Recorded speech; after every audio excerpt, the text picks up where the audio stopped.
உலகத் தமிழர்களுக்கு வணக்கம். நான் வெங்கிரத்னம். அமெரிக்காவில் கிழிந்த திராவிட டவுசர் ஐஎம் சாரி ஐயப்பா பாட்டு அதானியோட ஊழலை மறைக்கிறதுக்காக தான் வெளியிடப்பட்டிருக்கு. அதனால தான் 5 வருஷம் கழித்து அது இப்போ வைரலாக்கப்பட்டுக்கிட்டு இருக்கு. அதே மாதிரி திமுக பிஜேபியோட கள்ள கூட்டணி அப்படிங்கிறது இந்தியாவில் தொடங்கி அமெரிக்காவில் போய் வெட்ட வெளிச்சத்துக்கு இப்போ வெளியில் வந்திருக்கு. இது எல்லாத்தையும் நாம் ரொம்ப டீட்டெயில்டாக உரிய ஆதாரத்தோட இந்த வீடியோவில் நம்ம பார்க்க போகிறோம். இந்த அவலங்கள் எல்லாத்தையும் மறைக்கிறதுக்கு, அதாவது ஸ்டாலின் அரசு எப்போ பார்த்தாலும் பிஜேபி மோடி அதானியோட பினாமி தான் மோடி, கார்ப்பரேட் அடிமை பிஜேபி அரசு இப்படியெல்லாம் பேசுவாங்க இல்லையா? ஆனால் உண்மையான கார்ப்பரேட் மாநில அடிமை அப்படிங்கிறத ஸ்டாலின் அவர்களோட அரசாங்கம் தான் செஞ்சுக்கிட்டு இருக்கு. பச்சையா அதானி குழுமத்துக்கிட்ட லஞ்சம் வாங்கியிருக்காங்க அப்படிங்கிறது எல்லாமே உறுதியாயிருக்கு. ஐயோ, நம்ம என்னடா இங்கே பாசிசத்தை அறுத்து தள்ளிடுவோம், இல்லை அதானி அம்பானி எல்லாம் ஒழிச்சிருவோம் அப்படிங்கிற மாதிரி இங்கெல்லாம் கலராக ரீல் விட்டுட்ருக்கோமே, நம்ம இப்படி அமெரிக்கா வரைக்கும் அங்கே போய் அம்மனமாக நிற்கிறோமே, இப்போ நம்ம நிலைமை இப்படி ஆயிடுச்சு, அப்படி இதெல்லாம் கேள்வி கேட்டால் மறைக்கணுமே அப்படிங்கிறதுக்காக தான் இந்த இசைவாணியை கிளப்பி விட்டு இந்த மாதிரி அந்த 5 வருஷத்துக்கு முன்னாடி உண்டான பாடலை இப்போ வைரல் பண்ணிட்டு இருக்காங்க. இதை சங்கிங்க தான் செய்கிறாங்க. ஆனால் சங்கிங்களும் கருப்பு சங்கிங்களும் கூட்டணி தான். இது தெரியாமல் இங்கே பல பேர் கடந்து உருண்டுக்கிட்டு இருக்கானுங்க. ஸ்டாலின் அப்படியே பிஜேபியை அறுத்து தள்ளிடுவார் அப்படின்னு சொல்லிட்டு. உண்மை என்ன, இதுக்கு பின்னாடி இருக்கக்கூடியது என்ன, எதனால் அதானி குழுமம் அப்படிங்கிறது அமெரிக்காவில் சிக்கிச்சு அதானி மேலே குற்றப்பத்திரிக்கை தாக்கல் செய்யப்பட்டிருக்கு. எல்லா டீட்டெயிலையும் பார்த்தோம் அப்படின்னா, அதானி குழுமம் அமெரிக்காவில் $1,75,000 மில்லியன் பாண்டுகளை விற்பனை செஞ்சுருக்காங்க. இங்கே ஷேர்லாம் விற்பனை செய்வாங்க இல்லையா, கம்பெனியோட ஷேர் விற்பனை செய்கிற மாதிரி அதானி குழுமம் $1,75,000 மில்லியன் அமெரிக்க பொதுமக்கள்கிட்ட தங்கள் நிறுவனத்தோட பாண்டை விற்பனை செஞ்சுருக்காங்க. இந்த பாண்டை விற்பனை செய்யணும் அப்படின்னா எவனோ ரோட்டில் போகிற வரவன் கத்திரிக்காய் முருங்கைக்காய் வெள்ளரிக்காய் விற்கிற மாதிரிலாம் விற்ற முடியாது. ஏன்னா இப்போ இங்கே ஒரு குழுமம் இருக்குது, நான் பாட்டுக்காக ஷேர் விற்கிறேன், அதோட மக்கள்கிட்ட ஷேரை விற்றுட்டு பல கோடி ரூபா சம்பாரிச்சிட்டு என் நிறுவன ஷேர் டவுன் ஆகிடுச்சு, டிவால் ஆகிடுச்சு அப்படின்னு தப்பிச்சு போனால் மக்கள் ஏமாந்துருவாங்க இல்லையா? அதுமாரியெல்லாம் அங்கே கொண்டு போயெல்லாம் வித்தரலாம் முடியாது. அப்போ இதுக்குன்னு வழிகாட்டு நெறிமுறைகள் அப்படிங்கிறது அமெரிக்காவில் இருக்குது. இப்போ இந்த அதானி குழுமம் அப்படிங்கிறது இந்த பாண்டுகளை விற்பனை செய்கிறதுக்கு முன்னாடி ஒரு டிக்ளரேஷன் கொடுக்கணும் அமெரிக்க அரசாங்கத்துக்கிட்ட, ஒரு உறுதிமொழி அப்படிங்கிற மாதிரி. நான் இந்த பாண்டை விற்பனை செய்கிறேன், இந்த பாண்டு பல மடங்கு லாபத்துக்கு விற்கும். என்ன காரணம் அப்படின்னா, எந்த அடிப்படையில் என் நிறுவனத்துக்கு லாபம் கிடைக்கும் அப்படின்னா, இந்தியாவில் இருக்கக்கூடிய மத்திய அரசோட நிறுவனமான SECI solar energy corporation of India அப்படிங்கிற நிறுவனத்தோட அதாவது அதானி குழுமத்தோட சோலார் தயாரிப்பு நிறுவனம் அப்படிங்கிறது 25 வருஷத்துக்கு ஒப்பந்தம் போட்டிருக்கோம். 25 வருஷத்துக்கு இந்த SECI அமைப்பு எங்ககிட்ட தான் சோலார் பவரை வாங்க போகிறாங்க. இதன் மூலியமாக எங்களுக்கு பல லட்சம் கோடி லாபம் கிடைக்கும். அந்த லாபத்தை எங்களோட பாண்டை வாங்குறவங்களுக்கு நாங்கள் இன்னும் கூடுதலாக படுத்தி கொடுப்போம், எங்கள் பாண்டு விலை ஏறிக்கிட்டே இருக்கும் அப்படின்னு சொல்லி விற்பனை செய்கிறாங்க.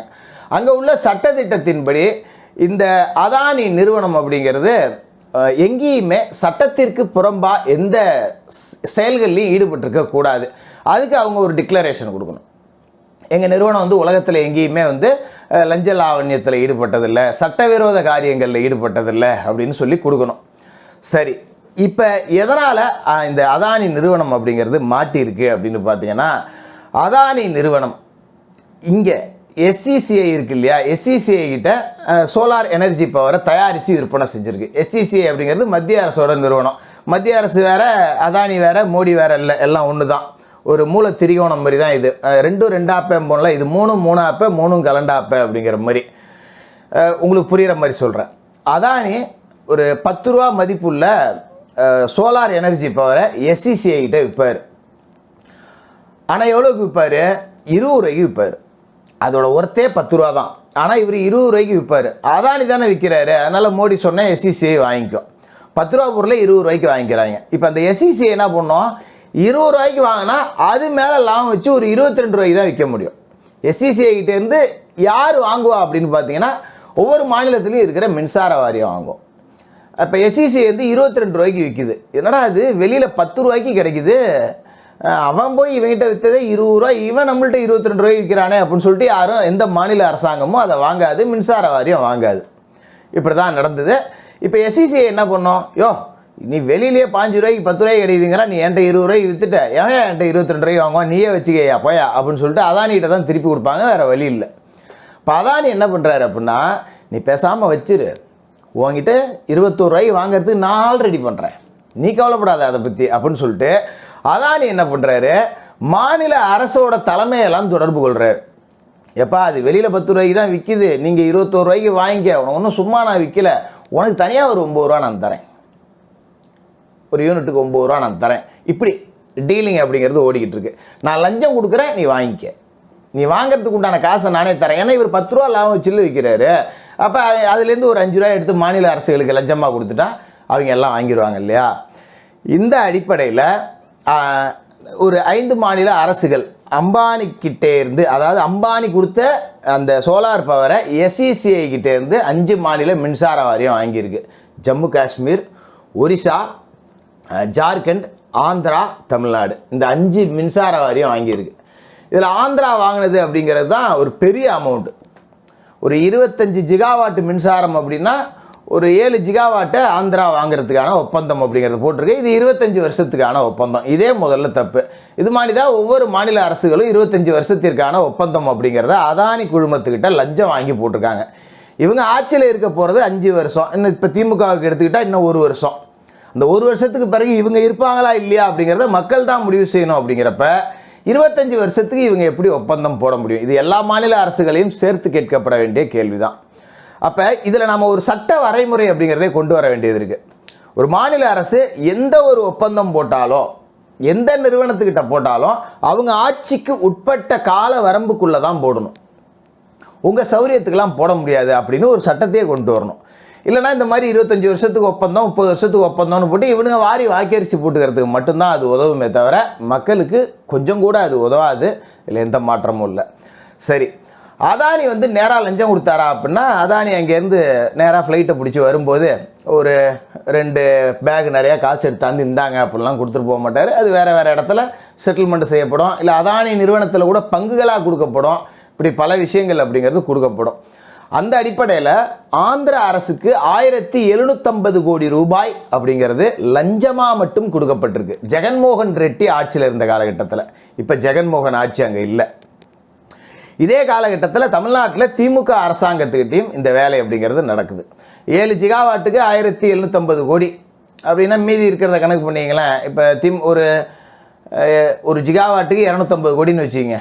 7 ஜிகாவாட்டுக்கு ஒரு 1750 கோடி அப்படிங்கிறது கொடுத்துருக்காங்க. இப்போ இவங்க ஒரு 2 ஜிகாவாட்டே வாங்கியிருக்காங்க, இல்லை 1 ஜிகாவாட்டே வாங்கியிருந்தாலும் 200-300 கோடி ரூபாய் கொடுக்கறதுக்கு உண்டான சாத்தியம் அப்படிங்கிறது இருந்திருக்கு. அந்த அடிப்படையில் தான் இவங்க எஸ்இசிஐ கிட்டேருந்து வாங்கியிருக்காங்க. இதை தான் செந்தில் பாலாஜிட்ட போய் கேள்வி கேட்குறாங்க.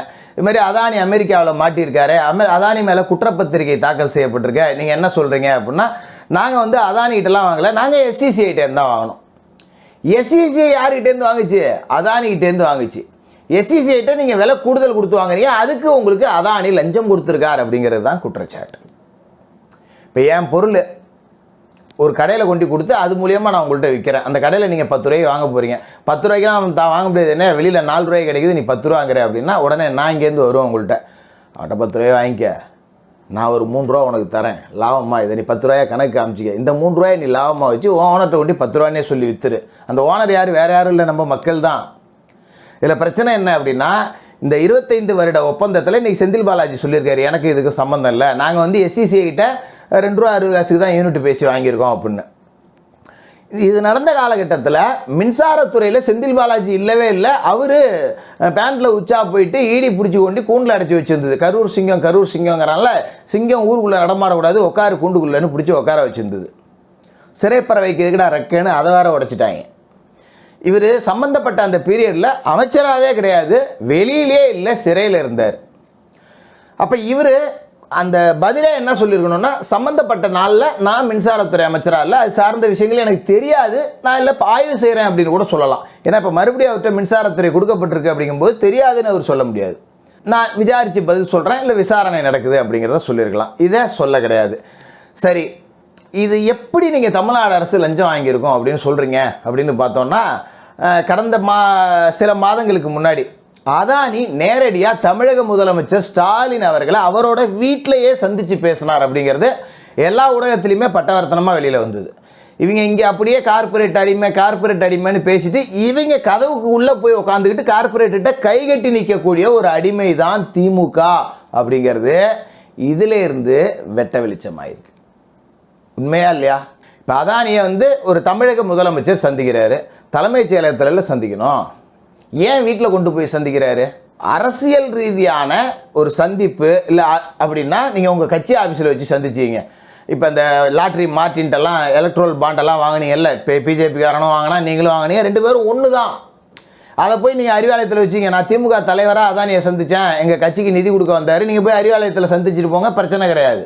இல்லை எங்கே வேணாலும் சந்திச்சிங்க. தமிழக முதலமைச்சரை அதானி சந்திக்க வரார் அப்படிங்கிறப்ப அந்த சந்திப்பு அப்படிங்கிறது அரசு சார்ந்த இடத்துல தானே நடந்திருக்கணும். ஏன் வீட்டில் நடக்குது? இல்லை புரியல. அதானி என்ன இன்ப நிதிக்கு பொண்ணு கொடுக்க வராரா? இல்லை எனக்கு புரியலையே. ஏதாவது சம்மந்தம் போட்டுக்க போகிறீங்களா? இல்லை பொண்ணு கொடுக்க போகிறீங்களா? பொண்ணு எடுக்க போகிறீங்களா? இல்லை ஏதாவது ஃபங்க்ஷனுக்கு நீங்கள் உங்கள் வீட்டில் ஏதாவது கல்யாணம் அழைப்பு எடுத்திருந்தாரா, கல்யாணத்துக்கு வர முடியலன்னு வீட்டுக்கு நேராக பார்த்துட்டு வடை பாயசம் தின்னுட்டு போனாருன்னு சொல்கிறதுக்கு அப்படி எதுவுமே நடக்கலை. இதை ஸ்டாலின் அவர்கள்ட்ட கேட்டால் ஓடுறாரு, எடுத்தேம்பார் ஒரு ஓட்டோன்னு. இவங்கெல்லாம் புறமுதுகிட்டு ஓடக்கூடிய வீரர்கள். எங்களை யாராலும் அடிக்க முடியாதுன்னு அடிக்க வந்தால் ஓடிடுறது. அப்புறம் எங்கே இந்த அடிக்கிறது? இல்லை இவனே ஓடுறான், இவனை எவன்டா அடிப்பான் அப்படிங்கிற மாதிரி தானே அடிக்கக்கூடியவன் நினைப்பான். பத்திரிகையாளர்கள் அதானி தொடர்பான கேள்வி எடுத்து வச்சா துறை அமைச்சரே பதில் சொல்லிட்டாரு. துறை அமைச்சர் அப்போ ஜெயிலில் இருந்தார், அவருக்கு என்ன தெரியும்? நீங்கள் உங்களை கேள்வி கேட்டால் நீங்கள் பதில் சொல்லுங்கள்.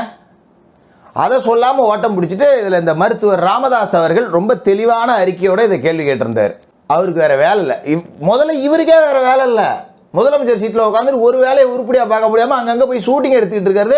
ஷூட்டிங் எடுக்க போகிற இடத்துல குப்புரி அடித்து கீழே விழுந்துட்டு அதையும் மறைக்கிறது. தேசிய பேரிடர் மேலாண்மை குழு அப்படிங்கிறது இந்த வெள்ளத்துக்காக, இந்த பெங்கல் புயலுக்காக, மீட்பு பணிக்காக, முன்னெச்சரிக்கை நடவடிக்கைக்காக கடலூரில் இறங்கியிருக்காங்க. இவரோட ஆட்சி லட்சணத்தை பார்த்துங்க, புரிஞ்சிடும். கடலூருக்கு தேசிய பேரிடர் மீட்பு குழு அவங்களோட பொருட்களோட வராங்க. தேசிய பேரிடர் மீட்பு குழுனா அவங்க ஃபைபர் படகு எடுத்துகிட்டு வருவாங்க, ரப்பர் படகு எடுத்துகிட்டு வருவாங்க, ஏகப்பட்ட ஜாமானோட வருவாங்க. சும்மா புளிசோத்து மூட்டையை கட்டிக்கிட்டு ஆளுக்கு ஒரு டிஃபன் கேரியரை தூக்கிட்டு வந்துலாம் கடலூரில் இறங்க மாட்டாங்க. ஒரு கம்பெனி தேசிய பேரிடர் மீட்பு குழு வருதுன்னா ஏகப்பட்ட மெட்டீரியல் எடுத்துகிட்டு வருவாங்க. மக்களை காக்கக்கூடிய அந்த அவசர காலத்தில் பயன்படுத்தக்கூடிய உபகரணங்களோடு வருவாங்க. இதை இறக்கி வைக்கிறதுக்கு தீயணைப்பு படையில் ஆள் இல்லை, போட்டி போட்டுக்கிறாங்க கடலூரில். இந்த செய்தி வெளியில் வந்தது, ஒரே நிமிஷத்தில் எடுத்துட்டாங்க எல்லா மீடியாவும். இந்த செய்தியை வெளியிடுறதுக்கு துப்பில்லை. இந்த மாதிரி மீடியாக்களை மிரட்டக்கூடிய வேலைகளை மட்டும்தான் ஸ்டாலின் அவர்கள் முதலமைச்சராக இருந்து செஞ்சுக்கிட்டு இருக்காரு. மறுபக்கம் அங்கங்கே போய் ஷூட்டிங் எடுக்கிற வேலை, லட்சுமி வெடி வாங்குற மாரி ஒரு ஷூட்டிங்கு, கொடையை பிடிச்சிட்டு மலையில் எட்டி பார்க்குற மாரி ஒரு ஷூட்டிங்கு, ஒரு அணையலத்தகத்துக்கு பூவை தூக்குனா தட்டோட தூக்கி போடுற அளவுக்கு தானே நம்ம அறிவே இன்ன வரைக்கும் இருக்கு. இவர் அடுத்தவங்கள பார்த்து வேலை இல்லையான்னு கேட்குறாரு. எதிர்கட்சிக்காரங்களுக்கு அதுதாங்க வேலை. நீங்கள் பண்ணுற தப்பை கேள்வி தாங்க கேட்பாங்க. எல்லாருமே திருமாவளவனாக இருப்பாங்களா? ஆமாஞ்சாமி போட்டுக்கிட்டு ஜால்ரா அடிச்சுட்டு சொம்பு அடிச்சுட்டு போகிறதுக்கு எதிர்த்து கேள்வியே யாரும் கேட்கக்கூடாதா? அவருக்கு வேறு வேலையே இல்லை அப்படிங்கிறீங்க. தமிழ்நாட்டோட மூத்த தலைவர் அவர், இன்னைக்கு உயிரோடு இருக்கக்கூடிய நபர்களில் மிக மூத்த அரசியல் தலைவர். ஆனால் ஸ்டாலினுக்கு இன்னொரு புத்தி மட்டும் நல்லா வேலை செய்யும்.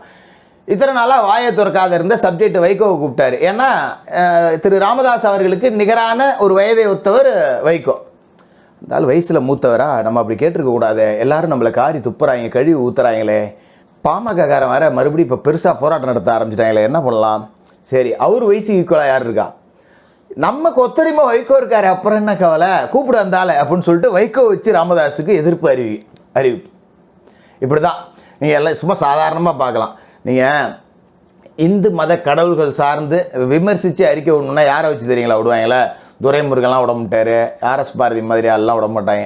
நேராக பட்டியல் சமூகத்தை சேர்ந்தவங்கள கையில் எடுத்துக்குவாங்க. எங்களை இந்து மதம் ஒடுக்கிருச்சின்னு சொல்லி அந்த போர்வுக்குள்ளே போய் அவங்க ஒளிஞ்சிக்கிறது. ஒன்று திருமாவளவனை வச்சு கிளப்பி விடுவாங்க, இல்லை ஆராசா வச்சு கிளப்பி விடுவாங்க, இல்லை இந்த கீழ் மட்டத்தில் இருக்குல்ல 200 ரூபாய் எடுப்பு சோறுங்க, அந்த இசைவாணி மாதிரி இதுங்களை வச்சு கிளப்பி விடுறது. இப்படி எதையாவது கிளப்பிட்டு இந்த அதானி மாதிரியான மேட்டரெல்லாம் மறைக்கிறதுக்கான முயற்சி தான் ஐயம் சாரி ஐயப்பா. இது 5 வருஷத்துக்கு முன்னாடி பாடின பாட்டு. இதில் இந்த பொண்ணு பேசியிருக்கு. உள்ளே வந்தால் என்னப்பான்னு அதை நம்ம பெருசாக விமர்சிக்க வேணாம், அதுக்காக விமர்சிக்காமல் கடந்தும் போயிட முடியாது. இதையெல்லாம் மறைக்கிறதுக்கு இதை கிளப்பி விட்டாங்க. 5 வருஷத்துக்கு முன்னாடி பாடின பாட்டை இப்போ கிளப்பி விட்ருக்காங்க. இது நாள் வரைக்கும் இது மாதிரி இந்து மதம் சார்ந்து கடவுள் சார்ந்து விமர்சிக்கப்பட்டு பல பதிவுகள் வந்திருக்கு. கருப்பர் கூட்டத்தில் தொடங்கி இந்த எச்சக்கலை யூடியூப் புரூட்டஸில் தொடங்கி பல பேர் பேசியிருப்பானுங்க. ஆனால் இது எதுக்குமே எதிர்ப்பு அப்படிங்கிறதோ இல்லை இதுக்கு மாற்று கருத்து அப்படிங்கிறதோ கடுமையாக வரும். எதிர்வினை அப்படிங்கிறத ஆற்றவே மாட்டாங்க. இப்போ ஐயம் சாரி ஐயப்பா 5 வருஷத்துக்கு முன்னாடி பாடின ஐயம் சாரி ஐயப்பாவுக்கு ஐயம் சாரி சொரியானே அப்படின்னு சங்கி கூட்டம் ஒன்றை கிளப்பி விட்ருக்காங்க. இதையே யார் செஞ்சா அப்படின்னா சங்கிகள் விசஸ் கருப்பு மங்கிகள் அப்படின்னு தான் இவங்களை நாம் சொல்லணும். நான் இசைவாணி மேட்ரை அப்படியே கிளப்பி விட்றேன், நீ உடனே பெரியாரை திட்டு, நான் உன் குடும்பத்தை கேவலமாக திட்டுறேன், நீ என் குடும்பத்தை ரொம்ப கேவலமாக திட்டு, நம்ம 2 பேரும் திட்டிக்கிறத பார்த்துட்டு அதானி மேட்டரை மறந்துடுவானுங்க. ஏன்னா இந்திய அளவில் அதானிக்கு மோடி அடிமை, தமிழக அளவில் அதானிக்கு ஸ்டாலினான நான் அடிமை, நம்ம 2 பேரும் இப்படி அடிச்சுக்கிற மாதிரி அடிச்சுக்கிட்டு மக்களை குழப்பத்தில் தள்ளிடுவோம், அதானிக்கு எந்த பிரச்சனையும் இருக்காது அப்படின்னு முடிச்சிடறதுக்கு தான் இந்த வேலை. இதெல்லாம் இசைவாணிக்கெல்லாம் 200 ரூபா தான், அதுக்கு மேலெலாம் ஒர்த்து கிடையாது, அவ்வளோதான்.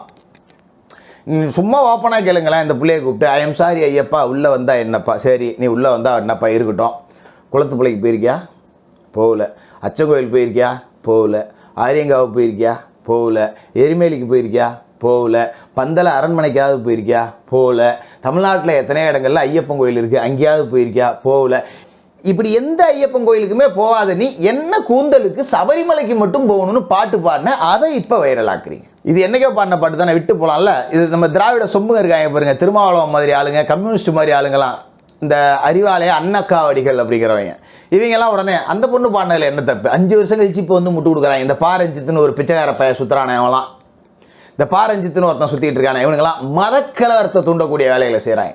பதட்டமாகவே வச்சுருக்கானுங்களாம் நம்மளை, அப்போ தான் அம்பானி மேட்டரை மறைப்போம்மா. இதுக்கு தான் இந்த விஷயங்கள் எல்லாமே நடக்குது, எதுவுமே கிடையாது. அதானி மேட்டரை மறைக்கிறதுக்கு தான் இவ்வளோ விஷயங்கள் அப்படிங்கிறது பின்னாடி நடக்குது. இதை புரிஞ்சுங்க. நான் ஏற்கனவே சொன்ன மாதிரி தமிழ்நாட்டோட மோடி தான் ஸ்டாலின், இங்கே உதயசூரியன் வேற இல்லை, தாமரை வேற இல்லை, 2க்கும் கள்ள கூட்டணி அப்படிங்கிறது இருக்கு. இந்த கள்ள கூட்டணி அதானி அப்படிங்கிற குழந்தைய காப்பாற்றுறதுக்காக அடுத்தவங்க வீட்டு குழந்தையான இசைவாணி அப்படிங்கிற குழந்தைய பலி கொடுக்குறாங்க. இதுக்கு திருமாவளவன்லேருந்து மற்ற திராவிட அடிவரடிகள் எல்லாரும் சேர்ந்து வெண்சாமரம் வீசக்கூடிய வேலையை தொடர்ந்து செய்வாங்க. மிளிச்சுக்கங்க.